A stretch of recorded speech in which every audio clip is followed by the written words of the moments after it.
Hello friends, welcome to our YouTube channel. जो सपने देखने की हिम्मत करते हैं वो पूरी दुनिया को जीत सकते हैं। धीरू भाई अंबानी। बड़े सपने देखिए, क्योंकि बड़े सपने देखने वालों के ही सपने पूरे हुआ करते हैं। ऐसा धीरू भाई अंबानी का कहना था।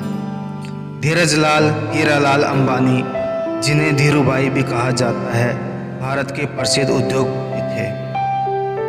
धीरज लाल हीरालाल अंबानी ने 1966 में रिलायंस टेक्सटाइल की स्थापना की। धीरू भाई अंबानी ने 300 रुपये वेतन में काम किया, लेकिन जब धीरू भाई ने दुनिया को अलविदा कहा, उस समय उनकी संपत्ति 62,000 करोड़ रुपये से भी ज़्यादा थी। धीरू भाई ने जिस मेहनत, ईमानदारी और लगन से तरक्की की है, उसी वजह से भारत का हर युवा उनसे प्रेरणा लेता है। धीरू भाई भारत ही नहीं, संसार के प्रेरणादायी व्यक्तियों में से एक थे। आइए जान लेते हैं उनका शुरुआती जीवन कैसे बीता। धीरू भाई अंबानी का जन्म 28 दिसंबर 1932 को गुजरात के जूनागढ़ जिले के छोटे से गांव चोरवाड़ में हुआ था। उनके पिता का नाम हीरालाल अंबानी और माता का नाम जमुनाबेन था। धीरू भाई अंबानी के पिता एक शिक्षक थे। धीरू भाई के 4 भाई बहन थे। धीरू भाई का शुरुआती जीवन कष्टमय था।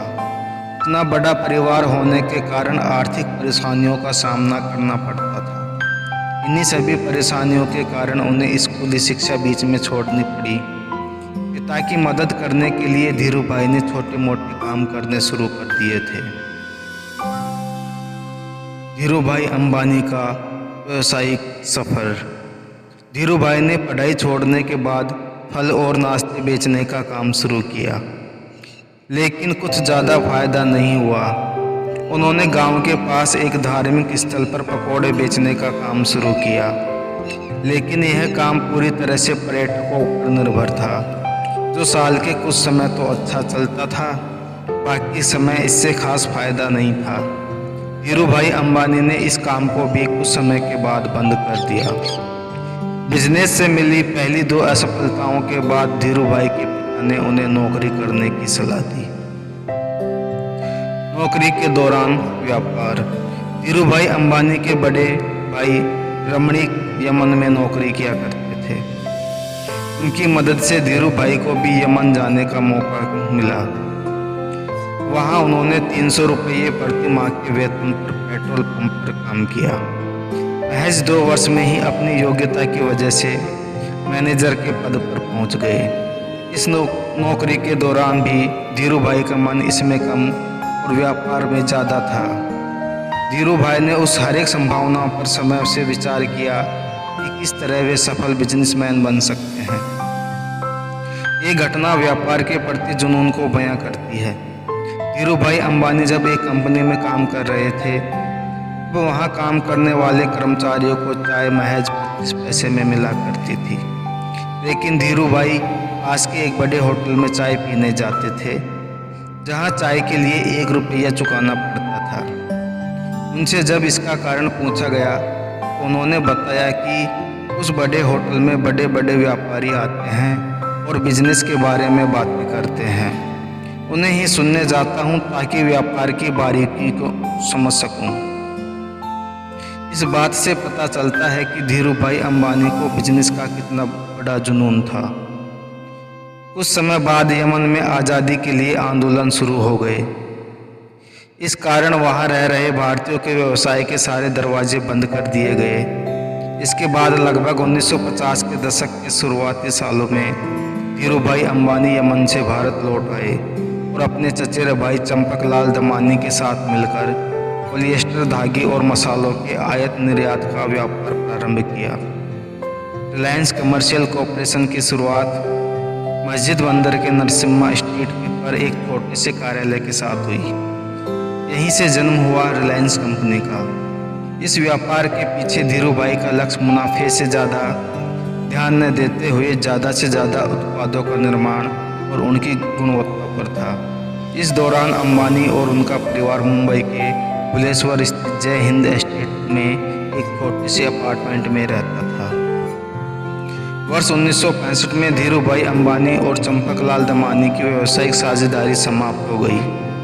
दोनों के स्वभाव और व्यापार करने के तरीके बिल्कुल अलग थे, इसलिए यह साझेदारी ज़्यादा नहीं चल पाई। एक और दमानी सतर्क व्यापारी थे, वहीं धीरूभाई को जोखिम उठाने वाला माना जाता था। इसके बाद धीरूभाई ने सूत के व्यापार में हाथ डाला, जिसमें पहले के व्यापार की तुलना में ज़्यादा हानि की आशंका थी, पर वे धुन के पक्के थे।